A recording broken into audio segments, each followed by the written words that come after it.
Assalamualaikum warahmatullahi wabarakatuh. Perkenalkan, nama saya Indriati Sabihi. Saya dari Fakultas Tarbiyah dan Ilmu Keguruan, Program Studi Pendidikan Agama Islam, kelas 4C. Di sini saya akan membahas tentang pengertian fikih, syariah, dan usul fikih. Fikih adalah ilmu yang membahas hukum-hukum syariat yang bersifat praktis, diperoleh dari dalil-dalil yang terperinci atau dari Al-Quran dan hadis. Nah, dengan kata lain, fikih merupakan pengetahuan tentang hukum-hukum Islam yang mengatur perbuatan manusia, baik ibadah maupun muamalah atau interaksi sosial. Contoh dari fikih adalah hukum sholat, puasa, zakat, pernikahan, waris, dan transaksi ekonomi. Yang kedua, syariah. Syariah adalah hukum dan aturan yang ditetapkan oleh Allah Subhanahu wa Ta'ala yang terkandung dalam Al-Quran dan hadis. Syariah mencakup seluruh aspek kehidupan manusia, termasuk akidah atau kepercayaan, ibadah atau ritual, muamalah atau hubungan sosial dan ekonomi, serta akhlak atau etika. Syariah merupakan konsep yang lebih luas dibandingkan fikih karena mencakup segala sesuatu yang diatur oleh agama Islam, baik dalam bentuk perintah, larangan, maupun anjuran. Dan yang ketiga, usul fikih. Usul fikih adalah ilmu yang membahas tentang kaidah-kaidah dan metode-metode untuk menggali hukum-hukum syariat dari dalil-dalilnya. Dengan kata lain, usul fikih merupakan metodologi yang digunakan oleh para ahli hukum Islam untuk merumuskan hukum-hukum fikih. Dalam usul fikih dibahas prinsip-prinsip seperti ijma atau konsensus ulama, kias atau analogi, istihsan atau preferensi hukum, dan maslahah mursalah atau pertimbangan kemaslahatan umum. Usul fikih juga mencakup pemahaman tentang dalil-dalil syari seperti Al-Quran, hadis, dan sumber-sumber hukum lainnya. Nah, dengan memahami perbedaan antara ketiga istilah ini, kita dapat lebih mengerti bagaimana hukum Islam dibentuk dan diaplikasikan dalam kehidupan sehari-hari. Yang kedua, pembagian fikih. Fikih sebagai ilmu yang membahas hukum-hukum syariat Islam yang bersifat praktis, terbagi menjadi beberapa cabang utama berdasarkan berbagai aspek kehidupan. Berikut adalah pembagian utama dalam fikih. Yang pertama, fikih ibadah. Fikih ibadah mencakup hukum-hukum yang mengatur ibadah atau ritual keagamaan yang merupakan kewajiban langsung seorang muslim terhadap Allah Subhanahu wa Ta'ala. Termasuk dalamnya adalah sholat atau tata cara dan syarat-syarat pelaksanaan sholat, puasa, hukum dan tata cara berpuasa termasuk puasa wajib dan sunnah, zakat, hukum mengenai kewajiban zakat, jenis-jenis zakat dan tata cara pengeluarannya, haji, tata cara pelaksanaan ibadah haji dan umroh. Dan yang kedua itu ada fikih muamalah. Fikih muamalah mencakup hukum-hukum yang mengatur hubungan antara manusia dalam aspek sosial, ekonomi, dan transaksi sehari-hari, termasuk di dalamnya yaitu jual beli atau buy, hukum mengenai transaksi jual beli, syarat-syarat syahnya, dan berbagai jenis transaksi, sewa menyewa atau ijarah, hukum mengenai sewa menyewa barang atau jasa, perbankan syariah, prinsip-prinsip ekonomi Islam yang diterapkan dalam sistem perbankan, kontrak dan perjanjian, hukum mengenai berbagai jenis kontrak dan perjanjian dalam Islam. Dan yang ketiga, fikih munakahat. Fikih munakahat mencakup hukum yang mengatur tentang pernikahan dan segala hal yang terkait dengannya, termasuk di dalamnya yaitu pernikahan atau nikah, hukum dan syarat-syarat pernikahan, perceraian atau talak, hukum mengenai perceraian dan syarat-syaratnya, kafalah, hukum mengenai penjaminan dan asuhan anak, mahar atau mas kawin, ketentuan mengenai pemberian mahar. Nah, yang keempat, fikih jinayat. Fikih jinayat mencakup hukum-hukum yang mengatur tentang pidana dalam Islam, termasuk jenis-jenis kejahatan dan hukuman yang ditetapkan termasuk di dalamnya, yaitu had, hukuman yang telah ditetapkan oleh syariat atau seperti potong tangan bagi pencuri, kisas, hukum pembalasan yang setimpal seperti hukuman mati untuk pembunuh, diat, dada yang dikenakan sebagai pengganti hukuman kisas. Yang kelima, fikih mawaris atau faraid. Fikih mawaris mencakup hukum-hukum yang mengatur tentang warisan, pembagian harta peninggalan setelah seseorang meninggal, termasuk di dalamnya yaitu pembagian waris, ketentuan mengenai siapa saja yang berhak mendapatkan warisan dan bagaimana pembagiannya, hibah atau wasiat, hukum mengenai pemberian hibah atau hadiah dan wasiat sebelum seorang meninggal. Pembagian ini menunjukkan betapa luas dan detailnya kajian fikih dalam mengatur sebagai aspek kehidupan seorang muslim, memastikan bahwa setiap tindakan dan keputusan dapat diambil berdasarkan prinsip-prinsip syariat Islam. Yang ketiga, tentang sumber dan hukum Islam. Sumber dan dasar hukum Islam berasal dari beberapa referensi utama yang merupakan landasan untuk menetapkan hukum dalam agama Islam. Berikut ini ada beberapa sumber utama hukum Islam. Yang pertama, Al-Quran. Al-Quran adalah kitab suci umat Islam yang diyakini sebagai wahyu Allah yang diturunkan kepada Nabi Muhammad SAW. Al-Quran berfungsi sebagai sumber utama dan pertama dalam penetapan hukum Islam, memberikan paduan moral, etika, dan hukum bagi umat Islam. Yang kedua, sunnah atau hadis. Sunnah mencakup ucapan, perbuatan, dan persetujuan Nabi Muhammad SAW. Hadis adalah catatan yang mendokumentasikan sunnah ini. Sunnah berperan sebagai sumber kedua setelah Al-Quran dan membantu menjelaskan serta menafsirkan ayat-ayat Al-Quran yang mungkin tidak dijelaskan secara rinci. Yang ketiga, ijma. Ijma adalah kesepakatan para ulama dalam suatu masa tertentu mengenai suatu masalah hukum.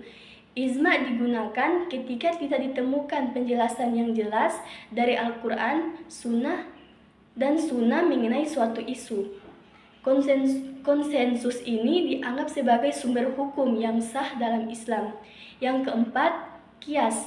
Kias adalah metode analogi yang digunakan untuk menetapkan hukum suatu masalah baru yang tidak disebutkan secara eksplisit dalam Al-Quran dan Sunnah. Dengan membandingkannya dengan masalah yang sudah ada hukumnya dalam kedua sumber tersebut, kias didasarkan pada prinsip-prinsip yang terdapat dalam Al-Quran dan Sunnah.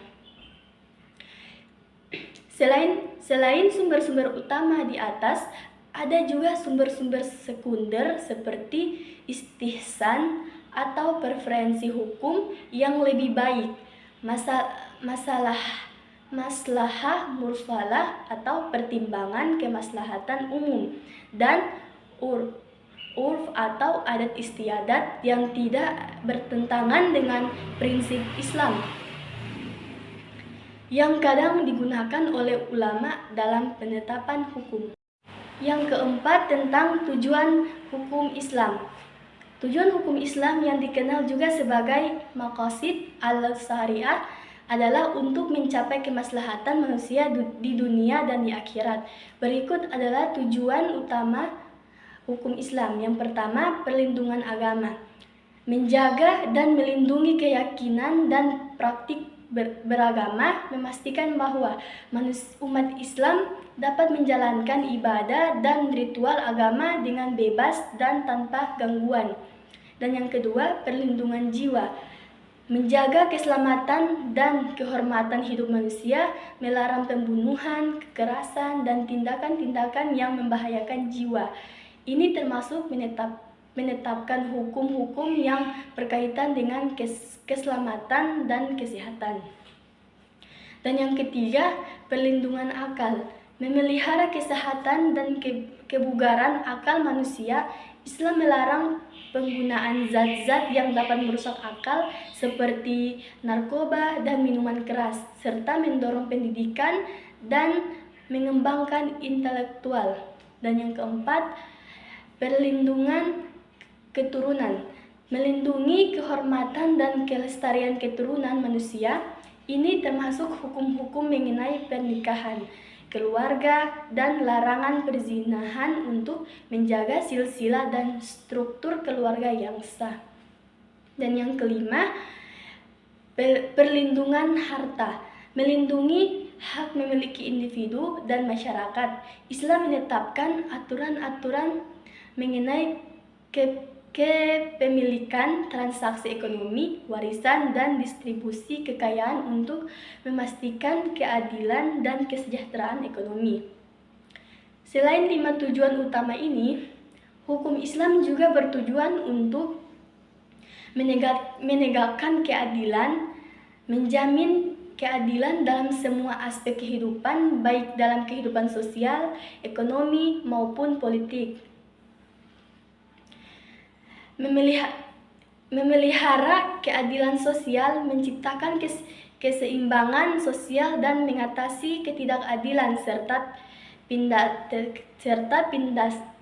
penindasan dalam masyarakat, mewujudkan kemakmuran dan kesejahteraan, mendorong kegiatan ekonomi yang sehat dan distribusi kekayaan yang adil untuk memastikan kesejahteraan dan kemakmuran umat.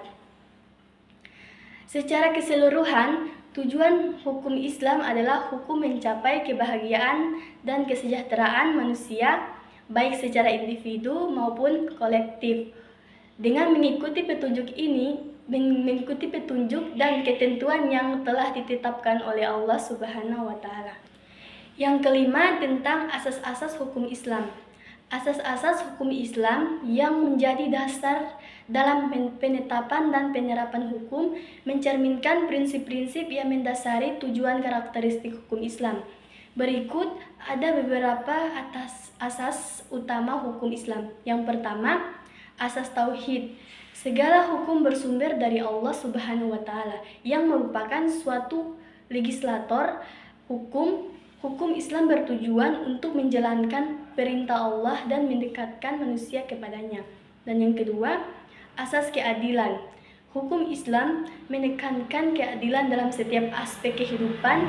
Semua individu harus diperlakukan dengan adil tanpa memandang status sosial, ras, atau jenis kelamin.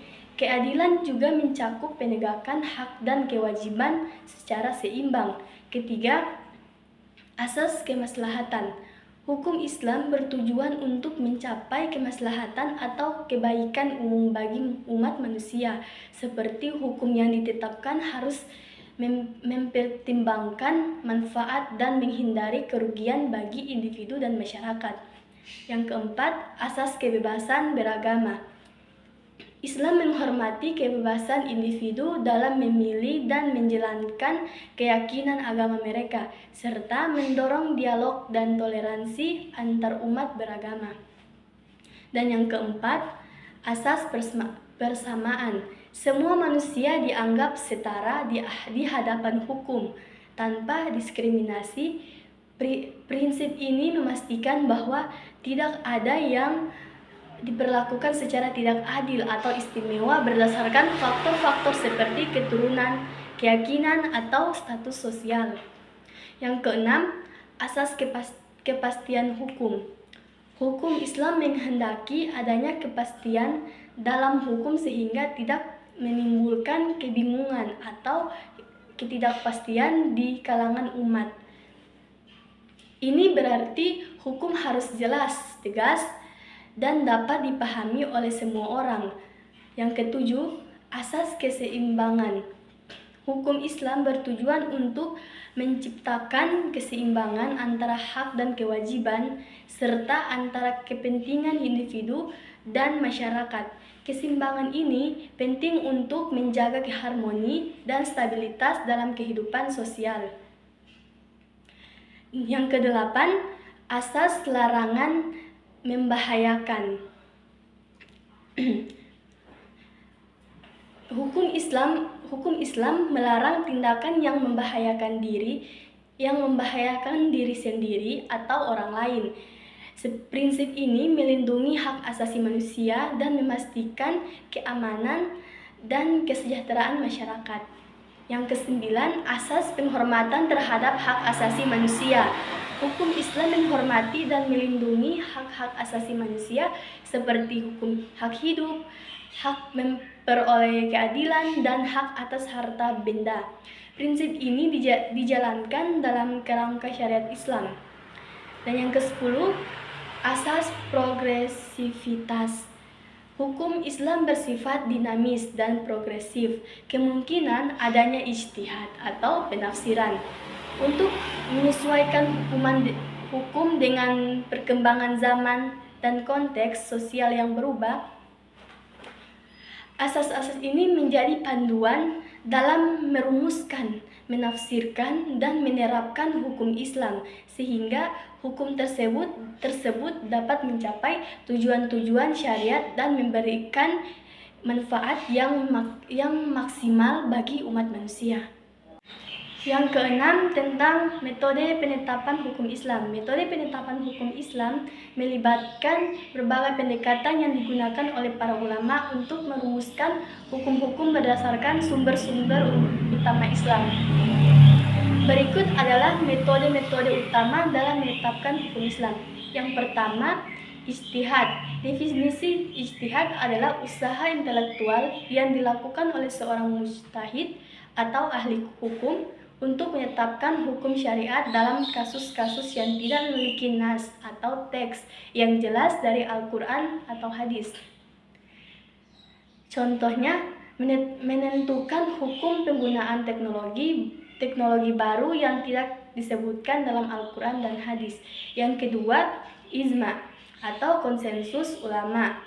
Definisi ijma adalah kesepakatan para ulama dari berbagai generasi mengenai suatu masalah hukum setelah wafatnya Nabi Muhammad SAW. Contohnya, konsensus ulama mengenai kewajiban sholat 5 waktu. Yang ketiga, kias atau analogi. Definisi kias adalah metode analogi yang digunakan untuk menetapkan hukum suatu perkara baru dengan membandingkan dengan perkara yang sudah ada hukumnya berdasarkan Al-Quran dan hadis, dengan mempertimbangkan kesamaan ilat atau alasan hukum. Contohnya, menggunakan analogi untuk mengharamkan narkoba berdasarkan kesamaan ilat dengan khamar atau minuman keras yang dilarang karena memabukkan.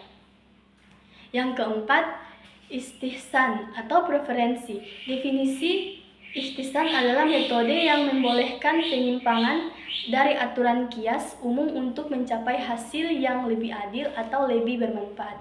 Contohnya, mengutamakan praktik yang lebih membawa kemaslahatan umum meskipun berdasarkan dengan kias yang biasa. Yang kelima, maslahah mursalah atau kemaslahatan umum. Definisi maslahah mursalah adalah pertimbangan kemaslahatan umum yang tidak disebutkan secara eksplisit dalam nas tetapi dianggap sesuai dengan tujuan syariat. Contohnya, menetapkan hukum lalu lintas untuk keselamatan umum yang tidak disebutkan dalam nas. Yang keenam, istihsab atau presumpsi kelanjutan. Definisi istihsab adalah metode mempertahankan hukum yang telah ada hingga ada bukti yang mengubahnya. Contohnya, menganggap suatu transaksi sah hingga ada bukti yang menunjukkan sebaliknya. Yang ketujuh, urf atau adat atau kebiasaan. Definisi urf adalah penggunaan adat istiadat atau kebiasaan setempat dalam menetapkan hukum selama tidak bertentangan dengan syariat. Contohnya, penggunaan mata uang setempat dalam transaksi perdagangan. Yang kedelapan, sad al-dahrai atau mencegah kerusakan. Definisi sad Dahrai adalah metode menetapkan hukum untuk mencegah sesuatu yang dapat menimbulkan kerusakan atau bahaya. Contohnya, melarang perjudian karena dapat menimbulkan kerugian sosial dan ekonomi. Nah, metode-metode ini digunakan secara bersama-sama atau sesuai dengan kebutuhan untuk menetapkan hukum yang adil, relevan, dan sesuai dengan tujuan syariat Islam. Ulama menggunakan kombinasi metode-metode ini untuk menangani berbagai situasi dan masalah yang sering muncul perkembangan zaman dan perubahan kondisi sosial. Itulah tadi penjelasan materi dari saya. Sekian, wassalamualaikum warahmatullahi wabarakatuh.